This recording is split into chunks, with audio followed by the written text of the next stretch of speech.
सुर्खियों में रहा। आप ही के साथ के लोगों ने कई चीज़ें आपके बारे में की जिनके साथ में आपने अपना करियर बनाया।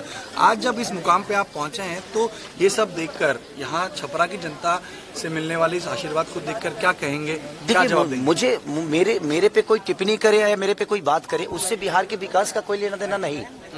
वो व्यक्तिगत बातें हो सकती है मेरे पे, मैं उन पे करूँ या वो मेरे पे करे, लेकिन मैं किसी व्यक्ति विशेष से लड़ने आया ही नहीं। मैं आया हूँ यहाँ पे बिहार के विकास के लिए, बेहतर शिक्षा के लिए, जो पलायन रोकने के लिए, रोजी रोजगार के लिए, अस्पताल के लिए।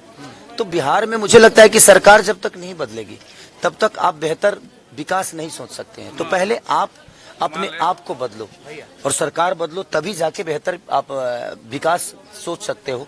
कौन मेरे पे टिप्पणी कर रहा है, कौन मेरे पे क्या कर रहा है, उससे बिहार का विकास का कोई लेना देना नहीं है। तो मैं चाहता हूं कि बातें हम कम करें और हम अपने बच्चों के भविष्य के लिए क्या बेहतर किए हैं और सरकार ने क्या बेहतर दिया है उस पर चर्चा करें, तो शायद सरकार को भी समझ में आएगा। आज जितने भी प्रशासनिक लोग यहाँ पे हैं, इनका 2004 से पेंशन नहीं मिलता। बताइए कितनी दुख की बात है कि अपने बच्चों को जब रिटायर होंगे तो क्या जवाब देंगे। इनका जब पोस्टिंग होता है तो घर से कम 200 किलोमीटर दूर हो जाता है। ये कम से कम 60 किलोमीटर के अंदर होती तो शायद ये अपने बच्चों से हर दिन मिल भी लेते और अपने बच्चों को बेहतर संस्कार भी दे पाते और शिक्षा भी दे पाते। मेरा आखिरी सवाल आपसे, कल एक नोटिस आपको मिली, चुनाव मतदान के एक दिन पहले ये नोटिस। कोई बात नहीं, उस पर बात नहीं करूंगा, क्योंकि मैंने खून पसीना से उस घर को बनाया है, दिनों रात मेहनत करके बनाया है, बहुत पैसे लगे हैं उस घर में। अब भगवान को मंजूर जो होगा वही होगा, क्योंकि बिना हरि कृपा तीर न डोले। उनके बिना कृपा के एक पत्ता तक नहीं हिलता है। तो खेसारी लाल यादव तो एक मामूली सा छोटा सा इंसान है और इस स्कूल में पढ़ा हूँ, मुझे खुशी हो रही है। उसी में आपके लिए आज इस स्कूल में मैं 8वीं तक पढ़ा हूँ।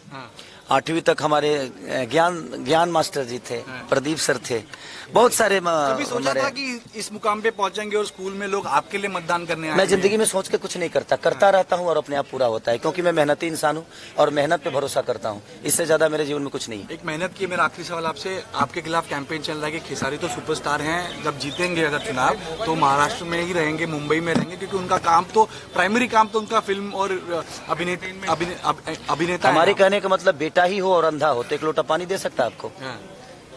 10 साल से छपरा में सीएन गुप्ता चाचा विधायक थे और नाला और वहाँ के जल जमाव की स्थिति आप जाकर देख लीजिए। और बेटा हो और उसके पास आंख होना तो अमेरिका में रह के भी अपने माँ बाप का सेवा कर सकता है और उनका देखभाल कर सकता है। रहना विषय नहीं है सर, रोज दिखना। क्या खेसारी अगर रोज रहे और काम ही ना करे तो क्या फर्क पड़ता है? हमारा काम बोलता है और हम काम करके दुनिया को बताएंगे कि हम क्या हैं। हम ये नहीं कि हम रह के ऐसे ही बताइए। यहाँ पे तो बहुत सारे लोग हैं माँ बाप के साथ नहीं रखते हैं, वृद्धाश्रम भेज देते हैं, तो उस बेटे का क्या मतलब है?